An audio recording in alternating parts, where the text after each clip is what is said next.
My husband had a dream of making it big as a rock musician. I was managing our living expenses and funding his promotional activities. I even covered $3,000 for his father's caregiving cost every month at his request. However, there was no sign of him succeeding at all. On top of that, he started slacking off on his music career.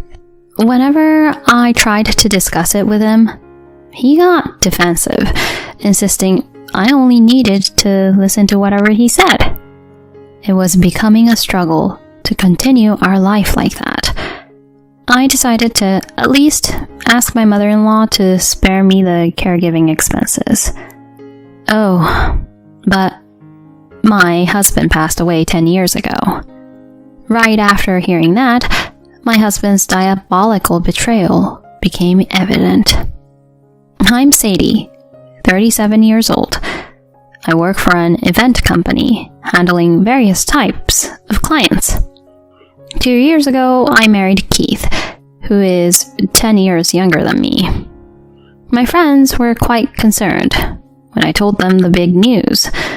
I understand why, given the age difference. Still, I was adamant to marry him. We're currently living in an apartment together. Unfortunately, we still don't have any children. While we were dating, we never had any big fights. We got along so well. So, initially, I thought our married life would work out just fine. I was in for a rude awakening.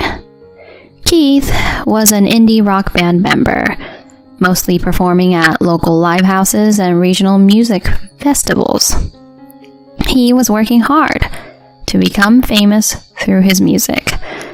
Since he couldn't make a living solely from the band, he juggled multiple part-time jobs. We met when I helped out at one of his shows. His dedication to music was so inspiring that I felt compelled to back him up. I anticipated we might not have much in common due to the age difference, so I intended to interact with him in a more businesslike manner. Yet, while managing his band, he started making direct advances towards me. At first, I thought he was just teasing me, but he was actually serious and poured his feelings into me. Sadie, you know I like you a lot. Why don't you give me a chance? I was surprised by his direct approach. You're kidding, right? I'm 10 years older than you. Someone as cool as you could easily find young and pretty girls. In reality, he was a wild-looking, handsome guy and had quite a few female fans. On the other hand, I was a plain Jane and had been so absorbed in work that I missed my prime age to find a husband. Not that I had a strong desire to get married, and I actually preferred work over romance. Moreover, my older brother has 3 kids, so my parents never pressured me to get married. I thought it was some kind of mistake for a good-looking guy like him to have feelings for me. But he persistently expressed his love and didn't give up. I don't care about fans who are only interested in my appearance, not my music. I prefer mature women like you, who respect and support my dream sincerely and are capable at work. Seriously, marry me. As I observed his earnest demeanor, I gradually started to see him as a man. We dated for a short while, and after much consideration, I decided to marry him. I resolved to support him in pursuing his dreams when we got married. We didn't have enough money for a wedding, so for the time being, we had an intimate ceremony at the city hall. After that, Keith rolled into my apartment, and we started living together. My parents lived on the opposite side of the country, and he couldn't afford to go meet them. We talked about visiting each other's family once we had a bit more breathing room. Then, shortly after we got married, he wanted to discuss something with me. Actually, my dad got paralyzed in an accident a while back. He needs caregiving, but I can't go back that often. And my mom's getting old and can't move around much either. Oh no, that sounds tough. Is there something I can do? Yeah, well, his care costs $3,000 a month. I've been cutting corners to make ends meet so far, but I'm reaching my limit. I'm really sorry, but honey, could you pitch in the $3,000 each month? I was a bit taken aback by the request. My take-home salary was about $3,000, and he made about $1,500. Sending my entire salary each month would have left us with just enough for rent. Seeing me lost in thought, he suddenly grabbed my hand. Honey, I'm really counting on you. My parents have been supporting my dream. Doing nothing about this won't sit right with me. I'll work hard to become famous. Please. I decided to tough it out at his desperate plea. All right, but if it comes out of my income, we won't be able to sustain ourselves. So for now, I'll use my savings. You've got to pay it back sometime, though. Thanks, love. I'll definitely pay it back. Heck, if I make it big, I'll spoil you rotten. Just to be safe, I made him sign a promissory note. Even though we were married, I thought it would have been better to handle those things properly. Paying $3,000 a month hurt, but I tried to think it was for a good cause. I just hoped his band would become famous soon. Contrary to my wish, he hasn't made any progress after 2 years. Not only that, he hasn't been promoting his band lately. Furthermore, they don't even get together and practice. He's either lounging at home or using the pocket money I give him to go out somewhere. At first, I thought he might have given up on his dream.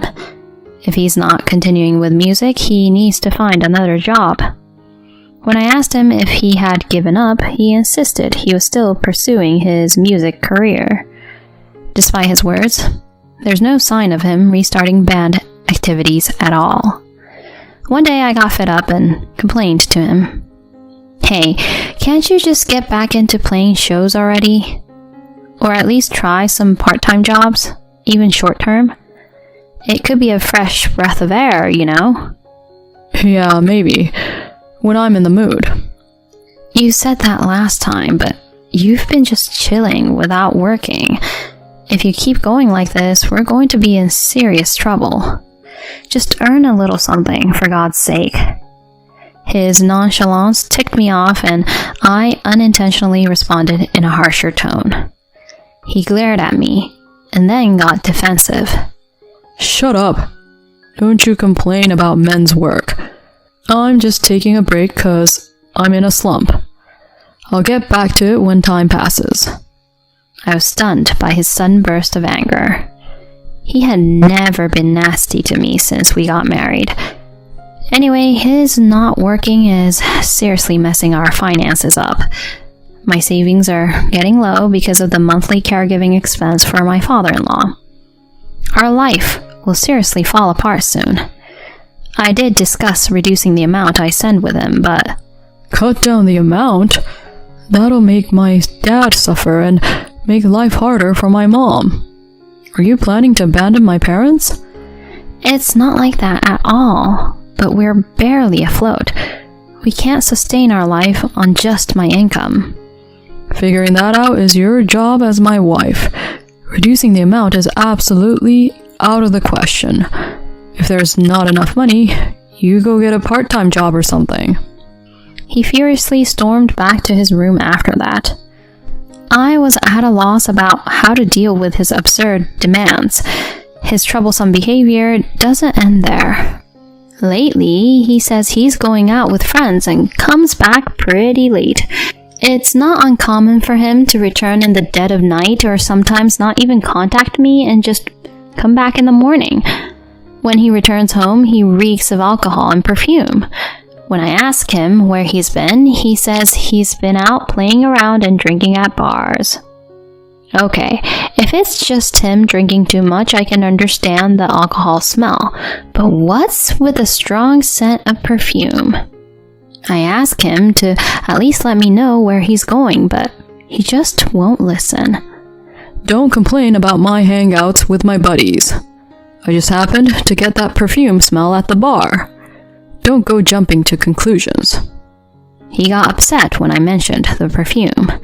However, his eyes were looking all over the place, and he was sweating, so it was crystal clear he was lying. He used to be sweet when we first got married, but now there's not a trace of it left. In fact, I feel like he's treating me more like a cash cow than anything else. Divorce crosses my mind, but there's also the matter of the caregiving fees I've paid so far.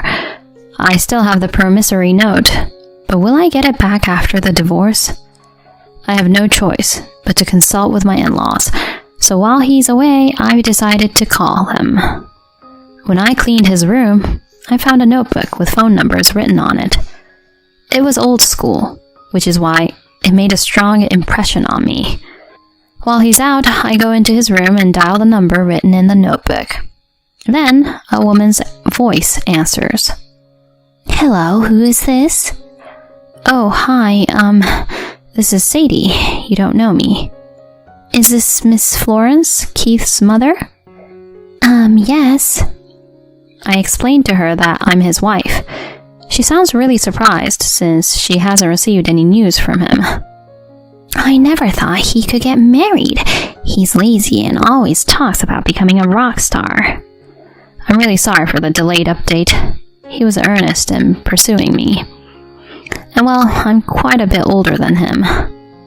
I feel kind of guilty, so I blurted that out like an excuse. Then I bring out the issue of caregiving expenses. He asked me to pay $3,000 each month for his father's care.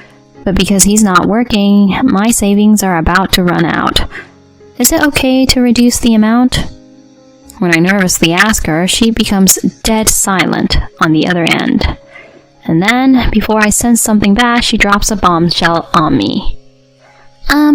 My husband, he passed away 10 years ago.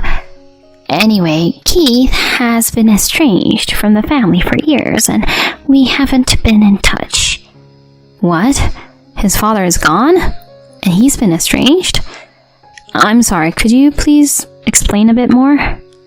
After talking with her, I discover one shocking truth after another. I've been deceived by him all this time. I'm trembling with rage. All the effort I put into supporting his dream has been for nothing. I will not let him get away with this. I'll make sure he pays for what he's done. A few days after the call with my mother-in-law, Keith was out late again. Normally I'd be worried about where he'd been, but now I honestly feel relieved because I'm not interrupted in my preparations. When he returns, just as I finish my task, he widens his eyes as he looks around the room. Then he starts yelling at me. Hey, what the heck are you doing? Don't touch my stuff without permission. I stare at him coldly. You need to get out of this apartment, and we're getting a divorce. You'll be hearing from my lawyer soon. What the heck? You can't just say that out of the blue. What the heck do you think you're doing? I know exactly what I'm doing. But do you? What have you done with the $3,000 I've been paying every month for your dad's care, which you lied about? He freezes at my question, so I tell him about contacting his mom. Without giving him a chance to say a word, I question him about his dad's passing and his estrangement due to repeated misdemeanors like shoplifting.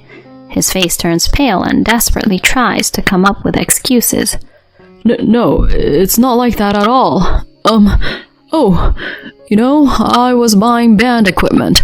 It was pricey, so I was hesitant to tell you. It's for work, so it's fine, right? I'm disgusted by his pathetic excuse at this point. Even if that is true, the fact remains that he lied and deceitfully took money from me each month.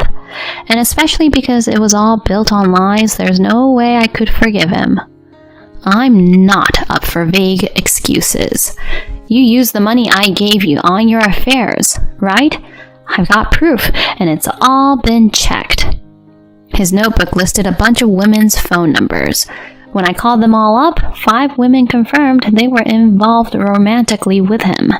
They were all lied to about him being single. When I confront him about this, he turns red as a beet and becomes enraged. He even tries to attack me. At this moment, a sharp scream comes from the back room. Enough! And out pour a bunch of women.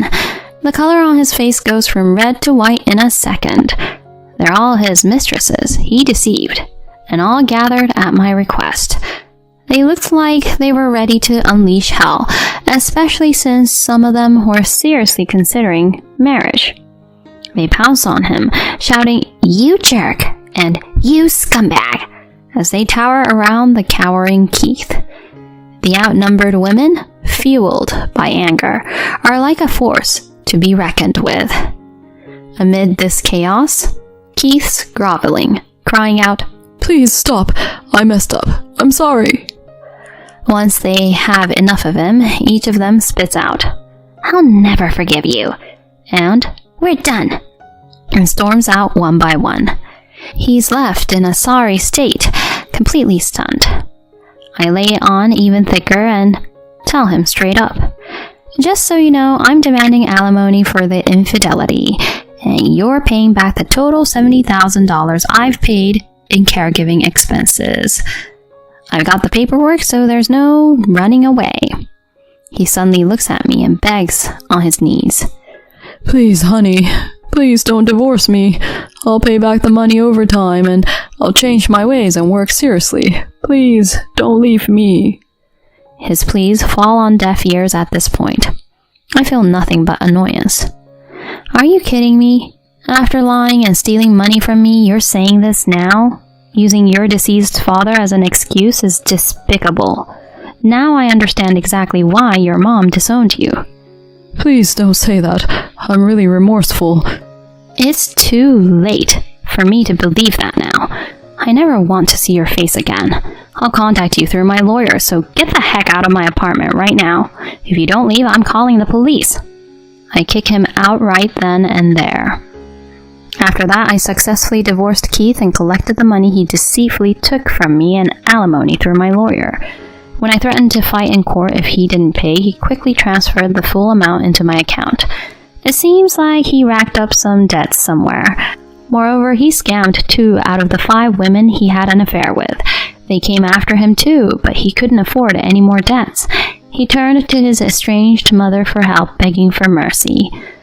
I heard that even though she disowned him, she didn't want him causing trouble for others, so she lent him to pay them back. In return, she sent him to work day and night on a deep-sea fishing boat owned by her relative until he paid off his debts. He's probably getting tossed around in rough waters and being worked rigorously right about now. On the other hand, I've got my money back, plus alimony, so I'm living a carefree single life. I'm hoping to meet someone sincere next time around.